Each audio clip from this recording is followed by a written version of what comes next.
All right, Ben. We are here at BMW Escondido. As you can see, the B-roll with all the cars rolling in. When you look at cars like this, does it remind you of your older F80? Ah, my chest. Yeah, no, absolutely. Seeing the F80s here definitely pulls on the heartstrings. Yep. They're ripping it out there. Definitely pulls on the heartstrings from the F80, 100%. So what do you think? There's two individuals here, right? Yeah. You have a Atlantis Blue Metallic F80 M3 with ivory white interior. Is it ivory white? I have no idea. No, it's actually Silverstone. Silverstone, okay. Silverstone interior. It's a comp, gorgeous color. Then you have, is that mint? No, that's Baja Blast, actually. No, I'm just kidding. Oh my God, is that Baja Blast? I think that's Baja Blast. Baja Blast. She's running. That's Baja Blast. Inside joke, guys. If you guys see this car on the road, yell, is that Baja Blast? Yeah, you have to. But going back into the F80s, right?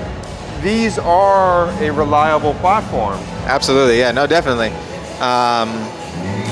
Right, it goes back to that stigma that everybody thinks about. People see a BMW and they say, oh, that car's unreliable, oh, that car's gonna break your wallet, so on and so forth. But I really wanna say with the F chassis BMWs, they became reliable, right? And BMW is only built on that with the G chassis. Don't quote me on this, but I'm pretty sure we're like number 5 in car manufacturers for when it comes to reliability. As of recent, I want to say maybe the year 2022 is when that statistic came out. I could be wrong. Yeah, but the crazy thing is BMW has that bad stigma, right? But being unreliable, break my wallet, like you said. Right, absolutely. And also leaving you stranded on the road waiting for a tow truck. That's been the stigma, because every time we post a video about BMWs being a good build, reliability and stuff, people always have to comment because the lack of knowledge. Yeah, and I mean, you know what? I feel like any car is reliable, right? I feel like if you keep up with the maintenance, if you maintain your car, it'll be reliable. But I feel like a lot of people kind of shy away from it because of how expensive it can be, right? Because it can be expensive. You know, BMWs are obviously a higher tier of a luxury brand when it comes to, you know, the car world. So, you know, parts and maintenance is going to be a little bit more expensive than your, I don't know, your Dodge Charger or your Toyota Camry or, you know, your Honda Civic, you know, whatever it may be. But, you know, you kind of have to have that mindset, you know, going in and buying one of these, because obviously if you're buying a $100,000 car, right, brand new when the cars came out, then you should also be, you should be anticipating that maintenance and parts and repairs are going to be expensive. Yeah, after the 4-year mark, because usually with the BMW, when you buy a brand new BMW, you get the maintenance cover for 3 years and then you get the warranty for 4 years. Yep, 4 years, 50,000 miles. But yeah, it's so ironic because in this video we're talking about reliability of BMWs actually at a BMW service center. Yeah, literally. Right? So going into it, right, the F80s, the known issues for them were the crank hubs, but also too, spit some knowledge about the crank hub issue. Well, okay, so let's come over here real quick. I feel like a lot of people talk about the crank hub, right? And in actuality, if you really get into it of how the crank hub spins, in my personal opinion, and I feel like the personal opinion that I have makes sense, there's really only 2 ways you can do it, right? So majority of the time when it happens, most people don't realize what happened or how it happened, and you know, they always say they weren't doing anything too crazy. But really the first way that it can happen is, let's say you're on the highway, you're having a little bit of fun, let's say you mash the gas, right? So you mash the gas, you hit a little bump in the road, your rear wheels come off the ground. Obviously you're still mashing the gas, so the wheels are still rotating. When those both rear wheels make contact on the ground again, obviously that force, right, because obviously the wheels are spinning freely, so obviously they're accelerating a lot faster than when they were on the ground. So when it touches, that force sends through the drive shaft, obviously through the transmission, to the crank, and then that'll spin your crank hub, right? So that's really, I don't want to say the most common way that it happens, but that's initially the first way that it could happen, right? The second way is if on a beautiful day, hot, sunny day, you actually catch traction in one of these cars, because we all know that they're not very well known for traction. If you were to catch traction, again, you know, the force through the drivetrain itself to the crank will spin your crank hub.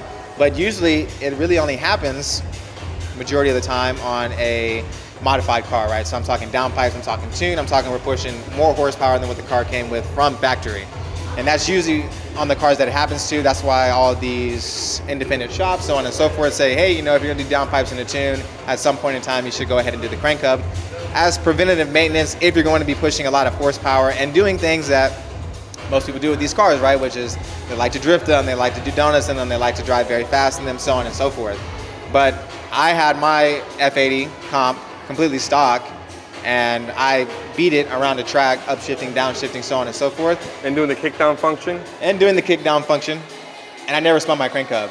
So again, it all depends on how you drive it, right? You, the driver, are driving your F80.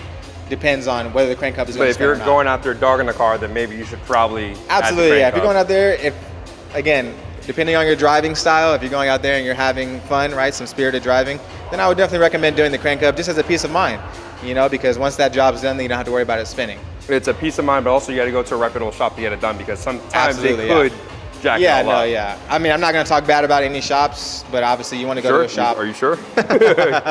Obviously you want to go to a shop that is reputable, that has done a handful or so, and you know, the handful or so that they've done have been on the road driving for a while. Exactly. You know, so. Yeah, but this entire video is talking about the reliability of BMWs, and we're gonna walk this lot in a little bit and showcase a little bit more about the issues people may have and some of the, again, stigmas about it, and kind of deep dive into it. All right, so going back into the reliability of cars, right? This has been known to be reliable. Yeah, not reliable. No, it's been reliable. Well, the car's reliable. There's stigmas about it, right? Of course. The rod bearings. The rod bearings are one of the biggest issues of this chassis when it comes to the E9X M3s, right? We got side-by-side E9X M3s. What else is unreliable about these BMWs? And again, for guys that don't know Ben, he's a certified BMW technician at Fields BMW in Orlando. Working even when I'm not working. He's working when he's not working. He's spitting some knowledge for you guys. Wherever the BMW sign is. So you feel at home right now. I do. Throttle actuators were big issues with these as well. The gearings, they were, or they are, made out of plastic. So over time they wear, and once they wear down, you get a check engine light, the car goes into limp mode, and that's a no bueno. But Evolve, a couple other companies have made an aluminum version, I want to say. I believe so.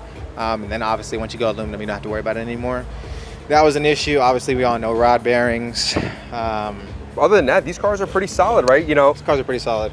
The interior doesn't fall to pieces like the E36 M3 chassis, but also you do have the sticky handles, right? Because that's a known flaw after a amount of years. Those things start melting in the sun. I mean, the way I see it, you know, BMW built these cars for cooler climates, obviously, Germany, right? So when you introduce them to 100+ degree weather, Arizona, 90+ degree weather in Florida, they get hot, things start to melt, things start to come apart.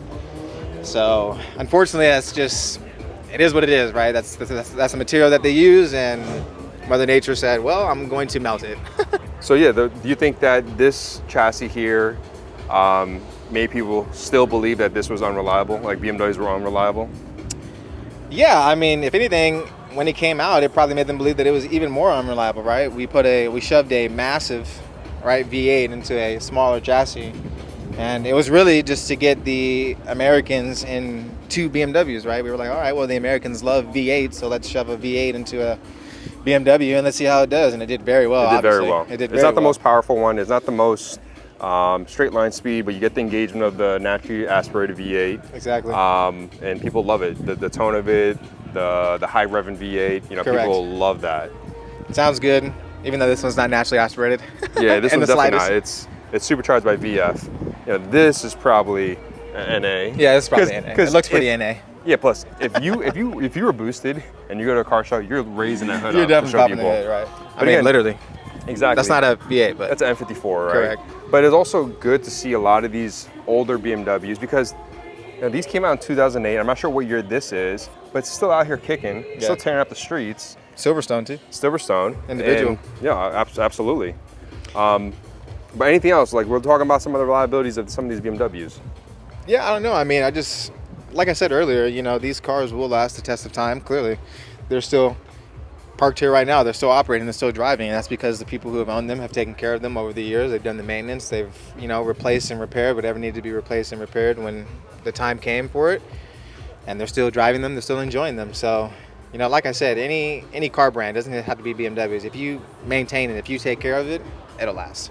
And then for people that have the E9 XM3, they're probably asking, like, should I change my rod bearings out? And that's pretty much a yes, because there was a defect in. Yeah. That's what there was a defect. The defect was the people who owned them. Well, that's it. There was. Okay, so yeah, there was a defect, right? BMW did come out and they admitted that they did tighten the rod bearings, a little too tight, but a majority of, it was the misunderstanding, right? Because these cars run 10 weight 60. If you don't know what 10 weight 60 oil is, it's very thick. Right, so people would get in their car and they would start it up and they would start driving. And when you do that with 10 weight 60, it doesn't have enough time to get warm, to thin out, to make its way between the rod bearings, as the engine is running. And then obviously you're causing a little bit more premature wear than obviously what BMW admitted to by tightening them a little too tight. But it wasn't so bad that BMW made it a recall. When it's a bad issue, BMW will make it a recall. So if it never gets to the point to where it becomes a recall, then the statistics for them didn't make sense for them to make it a recall for, this car to come into the dealership now in 2025 and get rod bearings done. So, but also it's good to do a preventive maintenance and also a preventive mod, so to say, because you are spending money on parts that you would consider a mod, but it's also preventing you from having a catastrophic failure. Oh yeah, of course. Because to rebuild the motor, you're paying pretty penny. Big money, big money. Most people wouldn't even rebuild it. They just replace it at that point. This is off topic, but I can see you shivering. I don't know how you're going to last at Tokyo Auto Salon, man. I don't know how you're going to last. Look, come on. I'm not used to this weather. It's California, you know what I'm saying? We're in San Diego right now. I'm used to 90 plus degree weather. When the sun goes down, it's still 90 plus degree weather. I think it's like 60 or 50 right now. Yeah. But the Not crazy the only thing one is, shivering. in January, for you guys don't know, we're gonna go to Tokyo Auto Salon, and I'm gonna daily vlog there every single day. Maybe some food vlogs, a whole bunch of that. We're gonna enjoy Tokyo to the fullest, and I'm gonna take you guys throughout that trip. But yeah, it's good to see a lot of these cars here from the West Coast. Some cars are very similar to the ones we saw at the Invasion of Los Angeles. Correct. Last year, but a lot of new faces though. A lot of new faces. But also too, like in a future video that you guys are gonna see, we actually went to Pomona Fairgrounds, which is gonna be the next Invasion, and we showcased exactly what that whole entire venue will be like.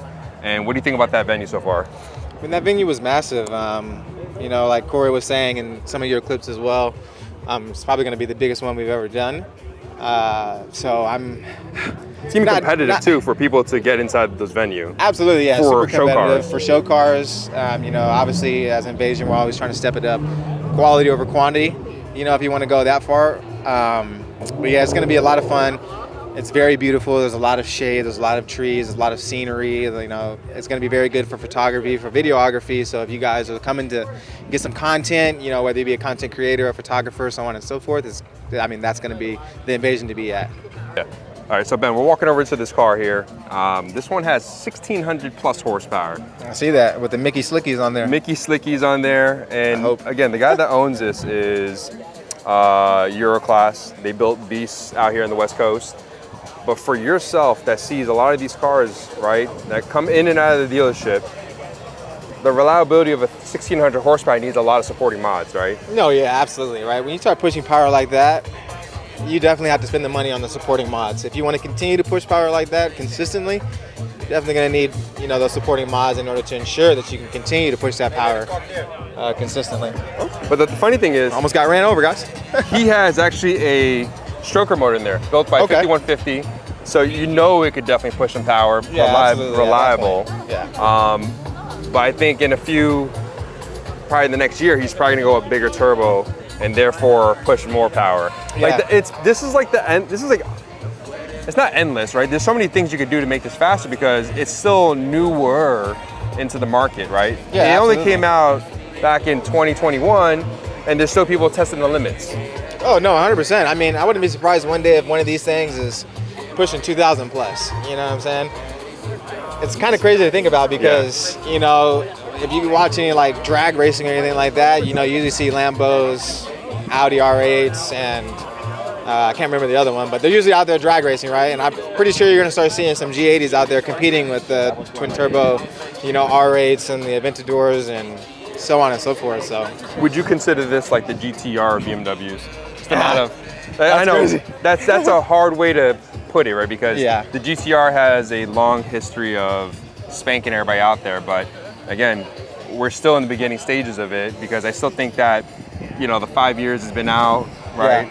Or 4 years has been 4 out. years, yeah. It's still premature. There's still so many things you could do, but also too, that people don't know, the S58 platform, the G8X platform is pretty reliable because I've mentioned it in multiple videos and you agree, the X3Ms, X4Ms, they have the S58, they have the same transmission. Yeah. And it's, people have been pushing those things to the limits too, and those have been pretty reliable. Those have been out since 2019. Exactly, yeah. I mean, again, it's just all about the test of time. You know, like I said earlier, if you maintain the car and you get the supporting mods to push the power that you want, the car will last. And like Ken said, you know, these cars are still in the very early ages of their life. You know, what's going to be possible with this platform 5 years from now, right? As technology advances, as, you know, more companies start to push out more products for these cars, what are they going to be capable of? And earlier I said Aventador, I meant to say Huracan. So don't kill me in the comments, guys. What makes the S58 so reliable? I know we talked briefly or a few times here and there, but for the ones that haven't seen those videos, what makes the S58 so reliable? It's a lot of engineering, right? It's a lot of R&D. It's a lot of testing. I mean, you get forged. You get a forged crank. You get forged connecting rods. I'm not 100% sure on the pistons, and I really can't think right now because of how cold I am. But again, you know, it's a lot of testing. It's a lot of R&D. You know, anytime you get an M car, again, you know, there's a lot more time, money, and effort put into this car to ensure reliability, to ensure that it performs the way that BMW wants it to perform, right? Because this car went around the Nürburgring just like every other predecessor M went around the Nürburgring, you know, before it. So obviously, if they're pushing it at that tempo, at that speed, for that duration of time, they want to make sure that it's going to be reliable. So let's walk over here because there's one car that I want to talk about. Okay. Let's see if Ken knows this color. Verde Hermes or something like that? I think it's Verde Mantis. Okay, Or it that could be, is so sick. Love the color of that. Love the wheels on it. That's E89s or RT88s? I don't know. That's not British, that's Irish. Right? No. That's No, I think that's Verde Mantis. Verde Mantis? Verde Mantis, I think so. It's a metallic. Yeah. It has the headlights, the tail lights, that's the upgraded tail lights. Yeah, those are the two laser tail LCIs. lights. Yeah, that's the LCI. But Ben, we're gonna talk about this bad boy over there. That's a beast of a Lime car. No. that's Oh, a you're Lime Rock. talking about the X7. Yeah, so Ben, we're walking over to a car because I think in the future, I think this might be the replacement Mommobile. We have the X5. This has a detuned, right, M5 motor, which is on the new M5s and also on the XMs. How is this a sleeper? Because tell me about it. I mean, she moves, right? Like you said, it's a detuned version of what's in that car right there, the M5. You know, this is the M60, and I have to correct myself because in the Washcast video, I said that it was a 4 liter. It's actually a 4.4 liter. Sorry, I have so many engines and different displacements in my head when I'm speaking. But yeah, this is a sleeper. This thing gets up and move, right? If you're in traffic, right, in the Mommobile, and you got to get around somebody, trust me, this thing will pick up and go. There's definitely very little lag because obviously it's twin turbos, right? So it's a twin turbo V8, and they come with a decent amount of power from factory, along with the luxury that you get as well. I mean, Ken's showing you guys the interior right now. You know, those seats are very comfortable. Some of them come with massage seats, right? Heated and cooled seats. Yeah, sitting in it now, I definitely can see myself driving this with Junior in the car and, you know, my wife and stuff. But Ben, tell me about, if you were to advise somebody, right, these bigger SUVs, are they reliable? Oh yeah, 100%. As far as drivetrain, yes, absolutely. My biggest gripe about these, right, as being a technician, is going to be this third row seating, this bench seat right here. A lot of people are very impatient when it comes to moving it. And to move it, there's some buttons right here that look like window switch buttons. But, you know, the seats will move forward and allow somebody to pass through here to get into the rear. But not a lot of people are willing to wait the time that it takes to move this seat forward when you hit the button. So they'll try and rush it, so on and so forth. And essentially that sets a fault in the car, and it says that, oh, your rear seats aren't locked or your second row seats aren't locked, so on and so forth. And these have kind of been a headache When they first came out, we were having problems with them left and right, left and right, left and right, and then BMW came out with the fix, and then we started fixing them slowly but surely. And if we couldn't fix them, then maybe replace the whole frame and the bench. But other than that, because I know when I asked you, right, because I've been looking on Car Gurus here and there, was looking at the X7s, right? And you mentioned avoid the bench seat, but also too, about the bench seat, you kind of get more storage space if you were to fold all the seats down. You get all that cubic feet of storage space, but with the captain chairs, you don't get that because they don't fold flat. No, they don't fold flat, but you will run into less problems with the captain chairs. Yeah, because you can walk through the middle. Yeah, you can walk through the middle. I mean, I personally like the captain's chairs. If I was to get one, I would definitely get captain's chairs. I just think it looks cooler. It does. But, you know, obviously, like you said, but you lose right? extra seat in the middle, though. So if you guys have a big family and stuff, you might need to reconsider. Big family, little person. And exactly. Little person like Ben. Oh, that's crazy. Yeah, but also too, the reason why I like this, right? Because it's a sleeper. It's 100%. You wouldn't think of it. This will wax you. So this has wax. Yeah, 540 or roughly like 500 horsepower. Yeah, like 500 somewhere around that benchmark. Yeah. Detuned, right? But this is the same motor in the new M5, right? Yep. So it's all the same across the plane. So you can guess the potential, but obviously the M5 is a hybrid now, so there's a little bit of boost. Oh, speaking about the hybrids, let's talk about this. Have you guys heard any issues with the new M5? Why is that? Why are you shaking your head? Is this an M? It's an M. But also too, like this motor's been out a little bit because it also has been in the XM, and XM has been out for a few years now, right? So has there been issues with this chassis? No issues with the motor, but there has been issues with the high voltage batteries, but not with the M5, with the XM. So what was the issue with that? I can't speak about that. Okay, all right. Yeah. I'll get him fired if I do. Yeah, exactly. Well, the transmission also was very notchy on the XM. Like the transmission, when we drove it, we test drove it, it was very notchy in between gears. The M5 sedan and the wagon, which is the one I have, it's smooth shifts, so no issues there. So, you know, if you guys don't know, Miguel has a Swagon, and baby. And maybe some additional cars later on. We had a little conversation today. Yeah, coming soon. Big things coming. Big things coming. Big things and little packages. Hint, hint. But also too, this is like the flagship sedan of BMW. This is a 7 Series. This is the one that has soft closed doors, massage seats front and rear probably, right? Yeah. And the ones that warm your tuchik, which you probably need right now because you're freezing. Yeah, absolutely. Right? I mean, this was this is your entry level Rolls Royce, right? This is what BMW kind of advertised it as. And I mean, you can really spec these bad boys out to. But this is a bagel spec, right? No, it's not a bagel spec. Okay, why not? You got crystal headlights, so that's already right there is in a bagel spec. So those headlights are very expensive. How much are they?